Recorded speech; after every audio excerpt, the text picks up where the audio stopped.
Est-ce que vous êtes au courant que la première intelligence artificielle, elle a été créée en 1950 et consistait juste à faire la transition entre la logique décimale du 19e siècle et des machines à la logique binaire? Bon, je vais pas faire semblant, vous, comme moi, on n'a rien compris. Mais juste que je me disais que ça pouvait faire une intro un peu stylée finalement. J'ai tout foiré. Mais du coup, depuis quelques années, les intelligences artificielles se sont énormément développées. On avait déjà vu les débuts de ce que ça allait devenir avec DALL-E de OpenAI, qui permettait à partir d'un texte de créer une image en rapport avec le texte, ou encore de prendre une image et de créer une variante. Après cette année, en 2023, ça a été la consécration avec aujourd'hui le plus populaire ChatGPT qu'on ne présente tout simplement plus, qui est une IA beaucoup trop intelligente, qui aide tout le monde, même moi par exemple, quand je fais du montage et que j'ai besoin de diviser une séquence par 4, ben je demande à ChatGPT et direct en 3 secondes il me donne la réponse. C'est tellement bien. Sauf que là on pouvait juste demander de créer une peinture à partir d'une IA ou encore de faire une dissertation à sa place. Ben récemment on a vu se développer petit à petit des IA qui volent la voix des artistes et des gens utilisent ça pour créer leur propre son. Et la première fois où j'ai vu ça, c'était avec le compte TikTok de Ghostwriter 977 qui avait fait un son entièrement avec une IA avec la voix de Drake et de The Weeknd.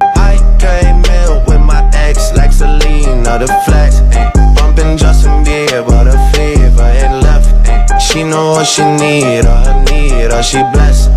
Et franchement, quand t'entends ça, t'as carrément l'impression que c'est un vrai son, car là où d'habitude, quand ça reprend les voix d'artistes, on entend des petits problèmes dans la voix avec des variations cheloues, par exemple. Allez écouter les sons de Swan, qui fait souvent des remixes avec les sons de PNL, on entend souvent des petits problèmes au niveau de la voix, qui fait des trucs pas mal bizarre au niveau des variations, mais là au contraire c'est parfait. Et encore ça c'est que pour le début, car bon j'étais là en mode si c'est que sur les rappeurs US, un peu rien à faire, car franchement je suis pas quelqu'un qui est client du rap US, faudrait que je m'y intéresse beaucoup plus en profondeur, mais franchement c'est pas le type de rap que moi personnellement j'écoute. Mais franchement, comme toutes les choses qui arrivent aux États-Unis, ça devait bien arriver en France. Et franchement, la première fois que j'ai entendu un son d'un rappeur français repris avec une IA, ça m'a fait bizarre. Car la première fois où j'ai entendu un rappeur français repris avec une IA, c'était encore une fois sur TikTok. Vraiment, moi les 3 quarts du temps, dès que je découvre des trucs un peu hors normes dans cet univers musical, c'est souvent grâce à TikTok. Et c'était avec un son où Green Montana reprenait le son Demain de PLK.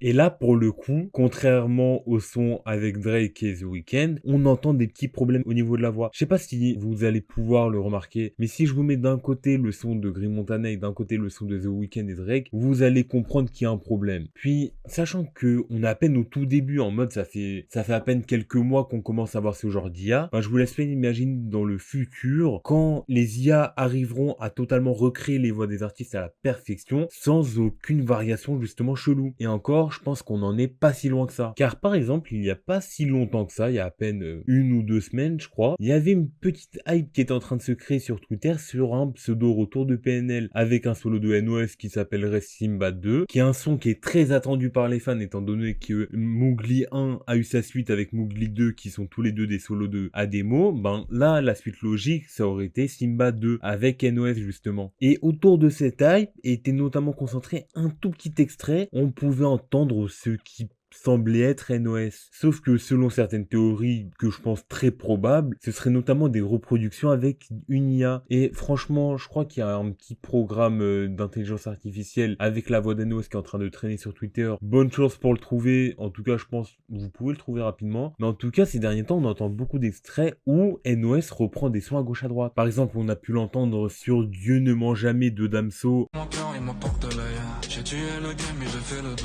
Ou encore sur Mowgli 2 justement de Ademo. Et d'ailleurs la version de Dieu ne ment jamais par NOS, comment elle est trop bien, comment je donnerais tout pour avoir la version complète. Mais en tout cas c'est vraiment flippant de voir que des éléments aussi développés soient à la portée de ceux qui cherchent un tout petit peu. Et le développement de ces IA entraîne pas mal de dangers, pouvant amener notamment à une certaine paresse de la part des rappeurs. Car là où certains rappeurs font des efforts pour faire en sorte que leur musique évolue au fur et à mesure des albums, il y en a certains qui, par passion de la musique, prennent un kiff monstre à produire énormément. Et à côté, il y en a d'autres qui produisent énormément pour la seule et unique raison que le rap, ça rapporte de ouf. Donc, ça m'étonnerait pas que d'ici plusieurs années, là où actuellement peut-être pour avoir un feat avec Nino, fallait probablement payer un certain montant, dans le futur, faudra peut-être payer une certaine somme juste pour avoir accès à un plugin Nino. C'est très bizarre de parler d'un humain comme si c'était déjà un robot. Hein. Mais ouais, juste un plugin ou pourquoi pas, pour aller plus loin, on vous file un texte écrit à l'arrache et voilà, t'as ton couplet de Nino, t'es content. Et après, si imaginons on veut des choses qui vont encore plus loin pour avoir une vraie alchimie entre les deux artistes comme des passe-passe ou autres, là j'imagine comment il va falloir payer de ouf. Hormis une paresse de la part des rappeurs, tout simplement l'usurpation d'identité sera jamais aussi simple que s'ils rendent ça accessible pour tous. Même le rappeur le plus pété du fin fond de la Bourgogne, mais qui a juste une connexion internet et quelques connaissances en informatique et en musique, sera capable d'avoir son feat avec Nino et faire des streams de fou furieux, même si bon, j'imagine la quantité de procès qu'il pourrait y avoir à cause de ces conneries. Ouais, pas que ça, pour revenir sur ce que je disais précédemment, sans parler des feats, juste les rappeurs pourraient tout simplement plus retourner au studio vu que les beatmakers auraient juste à envoyer les prods au rappeur, il valide et après il a juste à écrire un truc, il envoie dans le plugin, la machine est lancée et voilà. Mais vraiment il y a tellement de manières qu'il y aura dans le futur de rendre les rappeurs flemmards que c'est vraiment flippant. Donc franchement, à voir dans l'avenir ce que ça pourrait donner, car au pire des cas, au final ça se trouve personne n'utilisera cette technologie et je raconte juste de la merde.